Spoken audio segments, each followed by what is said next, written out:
नमस्कार दोस्तों, स्वागत है आप सभी का स्टडी विद 87 यूट्यूब चैनल पर। और हम लोग भारतीय अर्थव्यवस्था यानी आर्थिक एवं सामाजिक विकास से संबंधित सीरीज को कवर कर रहे हैं। आज की इस सीरीज में हम राष्ट्रीय आय समिति और सतत आर्थिक विकास से संबंधित प्रश्नों को लेकर आए हैं। भारतीय अर्थव्यवस्था के प्रश्नों से संबंधित हमारी यह video UP PSC, UP SSSC और टेट की परीक्षाओं के लिए महत्वपूर्ण होगी। तो चलिए शुरू करते हैं वीडियो को। पहला प्रश्न है, 1949 में भारत सरकार द्वारा नियुक्त राष्ट्रीय आय समिति के अध्यक्ष कौन थे? तो 1949 में जो भारत सरकार द्वारा नियुक्त राष्ट्रीय आय समिति गठित की गई थी, उसके अध्यक्ष किसको बनाया गया था, यही प्रश्न में पूछा गया है। और इसका सही उत्तर है PC महालनोबिस। PC लनोबिस का पूरा नाम है प्रशांत चंद्र महालनोबिस, और ये वही PC महालनोबिस हैं जिन्हें आगे चलकर द्वितीय पंचवर्षीय योजना में शामिल किया गया, यानी इनके मॉडल पर ही द्वितीय पंचवर्षीय योजना लागू की गई थी। यह प्रश्न भी पूछा जाता है परीक्षाओं में कि द्वितीय पंचवर्षीय योजना यानी दूसरी पंचवर्षीय योजना है वह किसके मॉडल पर आधारित है? तो PC महालनोबिस उसका भी सही आंसर होगा। चलिए, PC महालनोबिस के विषय में हमने जान लिया। इस प्रश्न से संबंधित कुछ महत्वपूर्ण पॉइंट और भी देख लेते हैं।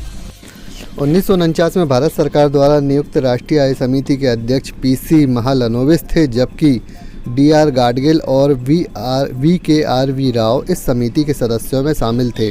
तो याद रखिएगा, यह जो समिति थी वह 3 सदस्यीय थी, जिनमें 3 सदस्यों में अध्यक्ष PC महालनोबिस थे और बाकी के जो 2 सदस्य वे थे DR गाडगिल और VKRV राव। तो ये तीनों सदस्यों से संबंधित महत्वपूर्ण समिति थी राष्ट्रीय आय समिति। आगे के प्रश्नों में हम यह भी कवर करेंगे कि इन्होंने अपनी रिपोर्ट कब पेश की। चलिए अभी दूसरा प्रश्न देख लेते हैं। दूसरा प्रश्न है, किस अर्थशास्त्री ने भारत में सबसे पहले वैज्ञानिक दृष्टि से राष्ट्रीय आय की गणना की थी? तो यहाँ प्रश्न में वैज्ञानिक दृष्टि दिया हुआ है, और वैज्ञानिक दृष्टि से जो राष्ट्रीय आय की सर्वप्रथम गणना की थी वह VKRV राव ने की थी, और बाद में जो समिति गठित हुई है राष्ट्रीय आय से संबंधित, उसके ये सदस्य भी थे। चलिए इस प्रश्न के विषय में और भी कुछ बातें हैं जिन्हें जान लेते हैं। स्वतंत्रता से पूर्व राष्ट्रीय आय के अनुमान का प्रथम प्रयास दादाभाई नौरोजी ने 1868 में किया था। तो यह प्रश्न का उत्तर हमने पिछली वीडियो में भी आपको बताया था कि सर्वप्रथम राष्ट्रीय आय की गणना किसने की। तो याद रखिएगा, वैसे अगर पूछा जाए तो दादाभाई नौरोजी, और वैज्ञानिक दृष्टि से अगर पूछा जाए तो VKRV राव। दोनों प्रश्न महत्वपूर्ण हैं, इनको ज़रूर याद कर लीजिए। और आगे दिया है, परंतु प्रथम वैज्ञानिक गणना VKRV राव ने की थी। वैसे इन कुछ महत्वपूर्ण व्यक्तियों के अलावा और भी 3-4 महत्वपूर्ण व्यक्ति हैं जिन्होंने राष्ट्रीय आय की गणना का प्रयास किया था, यानी कुछ हद तक गणना भी की थी। उनके विषय में भी हम आगे के प्रश्नों में कवर करेंगे। चलिए अभी अगला प्रश्न देख लेते हैं। प्रश्न है, 1867-68 में दादाभाई नौरोजी ने प्रति व्यक्ति राष्ट्रीय आय कितने रुपए बताई थी? तो प्रश्न में पूछा गया है कितने रुपए का आकलन किया गया था उनके द्वारा। तो याद रखिएगा, 20 रुपये का आकलन किया गया था। दादाभाई नौरोजी ने बताया था कि देश में राष्ट्रीय आय जो है प्रति व्यक्ति 20 रुपये है। स्वतंत्रता पूर्व दादाभाई नौरोजी के अलावा भारत में राष्ट्रीय आय की गणना विलियम डिग्बी, RC देसाई, साहब V नटराजन, फिंडले सिराज ने भी की थी। तो अभी पिछले प्रश्न में हमने आपको बताया था कि कुछ और भी महत्वपूर्ण व्यक्ति हैं जिन्होंने राष्ट्रीय आय का आकलन किया था। ये सभी भी व्यक्ति हैं जिनके विषय में आपको याद करना है। एक नाम तो याद कर ही लीजिए, किन किन लोगों ने राष्ट्रीय आय की गणना की, यानी इनका आकलन किया। आपको बता दें, जिन परीक्षाओं में भी भारतीय अर्थव्यवस्था से प्रश्न पूछे जाते हैं तो वहाँ से राष्ट्रीय आय से संबंधित एक प्रश्न ज़रूर पूछा जाता है।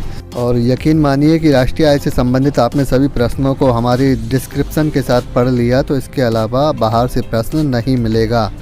चलिए अगला प्रश्न देख लेते हैं। प्रश्न है, भारत सरकार द्वारा गठित राष्ट्रीय आय समिति ने अपनी प्रथम रिपोर्ट कब पेश की थी? तो ये वही राष्ट्रीय आय समिति है जिसके अध्यक्ष PC महालनोबिस थे, और इन्होंने अपनी प्रथम रिपोर्ट पेश की थी 1951 में। वर्ष 1951 में इन्होंने रिपोर्ट पेश की, जिसके आधार पर राष्ट्रीय आय का आकलन हुआ। और आगे देखिए, 1951 के पश्चात उन्होंने अपनी दूसरी रिपोर्ट 1954 में पेश की थी। यह समिति 3 सदस्य थी, जिसके अध्यक्ष PC महालनोबिस थे। तो वही जो हमने पिछले प्रश्न में आपको बताया था कि 3 सदस्यीय यह समिति थी, जिसमें अध्यक्ष थे पीसी महालनोबिस और बाकी के 2 सदस्यों में गाडगिल और VKRV राव थे। तो दोनों दी गई रिपोर्टों के विषय में याद रखिएगा, पहली रिपोर्ट 1951 में पेश की गई थी और दूसरी रिपोर्ट 1954 में समिति द्वारा पेश की गई थी। चलिए अगला प्रश्न देख लेते हैं। प्रश्न है कि भारत में राष्ट्रीय आय को निम्न में से किसके द्वारा अनुमानित किया जाता है।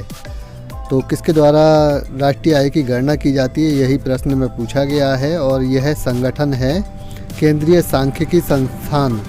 केंद्रीय सांख्यिकी संस्थान के द्वारा ही भारत में राष्ट्रीय आय की गणना की जाती है। तो इस प्रश्न से संबंधित कुछ और भी महत्वपूर्ण जानकारी है, वह भी देख लेते हैं। केंद्रीय सांख्यिकी संगठन CSO इसे शॉर्ट फॉर्म में कहते हैं और इसका पूरा नाम है हिंदी में केंद्रीय सांख्यिकी संगठन। इसका जो गठन है 2 मई 1951 में किया गया था। भारत में राष्ट्रीय आय की गणना इसी संगठन के द्वारा की जाती है। तो कभी कभार इसके गठन की तारीख भी पूछ ली जाती है, तो याद रखिएगा 2 मई 1951 में इसका गठन किया गया था। चलिए अगला प्रश्न देख लेते हैं। सतत विकास की अवधारणा पर आधारित पुस्तक द साइलेंट स्प्रिंग किसके द्वारा लिखी गई है। तो बहुत ही महत्वपूर्ण पुस्तक है यह। साइलेंट स्प्रिंग पुस्तक जो है रॉकल कार्सन के द्वारा लिखी गई है। तो इस पुस्तक के विषय में जान लीजिए। वर्ष 1962 में प्रकाशित यह पुस्तक पर्यावरण, अर्थव्यवस्था एवं सामाजिक पक्षों के मध्य परस्पर संबंधों के अध्ययन के लिए महत्वपूर्ण पुस्तक है। तो आपको बता दें कि 1962 में यह प्रकाशित हुई थी पुस्तक और यह पुस्तक पर्यावरण, अर्थव्यवस्था और सामाजिक पक्षों के परस्पर संबंधों के अध्ययन के लिए बहुत ही महत्वपूर्ण पुस्तक है। यहाँ से कई बार यह प्रश्न पूछा गया है साइलेंट स्प्रिंग के विषय में, तो इस पुस्तक के विषय में याद रखिएगा। और एक प्रश्न और बनता है इसके अलावा वर्ष 1968 में मानव जनसंख्या एवं संसाधन दोहन के संबंध में द पॉपुलेशन बम एक पुस्तक प्रकाशित हुई थी जिसे पॉल इरलिच के द्वारा लिखा गया था। तो ये दोनों महत्वपूर्ण पुस्तक हैं। कहीं ना कहीं यह दोनों पुस्तक पर्यावरण के साथ जनसंख्या यानी अर्थव्यवस्था से संबंधित भी हैं, तो इसलिए यह अर्थव्यवस्था की दृष्टि से महत्वपूर्ण पुस्तकें हैं। इन दोनों के विषय में याद रखिएगा। चलिए अगला प्रश्न देख लेते हैं।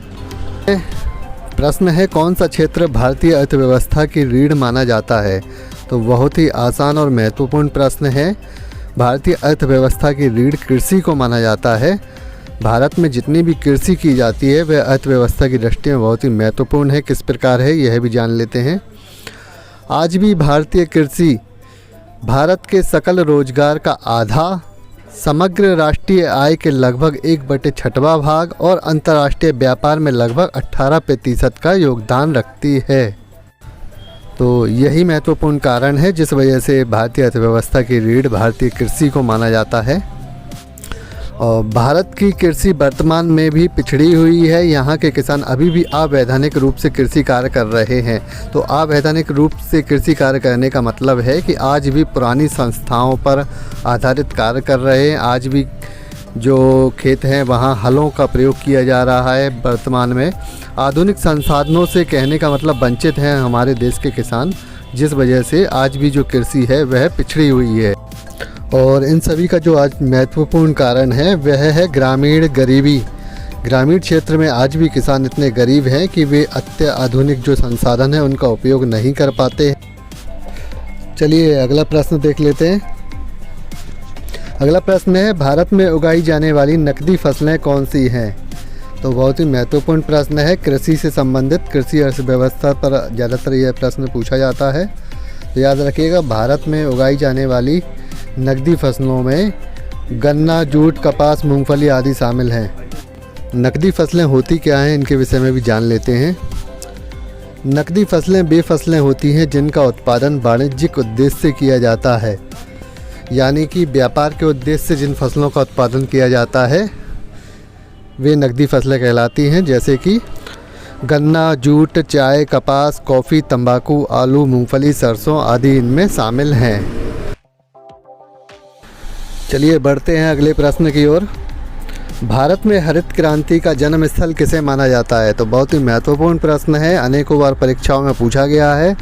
तो याद रखिएगा, भारत में जो हरित क्रांति का जन्म स्थल है पंतनगर को माना जाता है। पंतनगर के विषय में आपको जानकारी होगी। कृषि विश्वविद्यालय जो है पंतनगर में ही स्थित है, तो इसके विषय में जान लेते हैं। भारत में हरित क्रांति का प्रारंभ 1966 में माना जाता है। भारत में हरित क्रांति लाने में कृषि विश्वविद्यालय पंतनगर का महत्वपूर्ण योगदान रहा है, इसलिए इसे हरित क्रांति की जन्मस्थली भी कहा जाता है। तो यही कारण है कि पंतनगर को हरित क्रांति का जन्मस्थल कहा जाता है। हरित क्रांति के विषय में आपको जानकारी होगी, नहीं है तो कुछ महत्वपूर्ण जो तथ्य हैं इसके विषय में आपको बता देता हूँ। विश्व स्तर पर हरित क्रांति के जनक नॉर्मन ई बोरलॉग को माना जाता है, जबकि भारत में हरित क्रांति के जनक MS स्वामीनाथन को माना जाता है।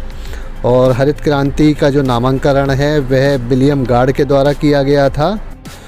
भारत में हरित क्रांति के लिए जो गेहूँ लाया गया था वह अमेरिका के मैक्सिको से लाया गया था और चावल फिलीपींस से मंगवाया गया था। तो याद रखिएगा, हरित क्रांति में यह भी पूछा जाता है कि किन 2 फसलों में अत्यधिक फ़ायदा पहुंचा। तो याद रखिएगा, गेहूं और चावल की फसलों को हरित क्रांति के अंतर्गत बहुत अधिक फ़ायदा पहुंचा था। इनका जो उत्पादन क्षमता है वह बहुत अधिक बढ़ गया था।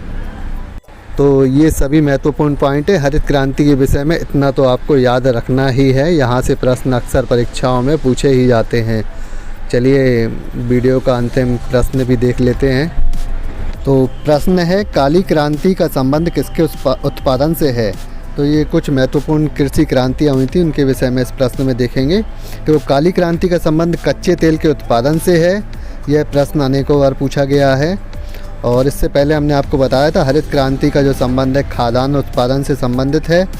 ऑपरेशन फ्लड जो है वह दुग्ध के उत्पादन यानी दूध के उत्पादन से संबंधित है। नीली क्रांति का संबंध मछली के उत्पादन से है। गुलाबी क्रांति का संबंध झींगा मछली और प्याज के उत्पादन से है। तो ये कुछ महत्वपूर्ण क्रांतियां हैं जिनके विषय में अक्सर प्रश्न परीक्षाओं में देखे ही जाते हैं। इसके अलावा लाल क्रांति है जो टमाटर के उत्पादन से संबंधित है।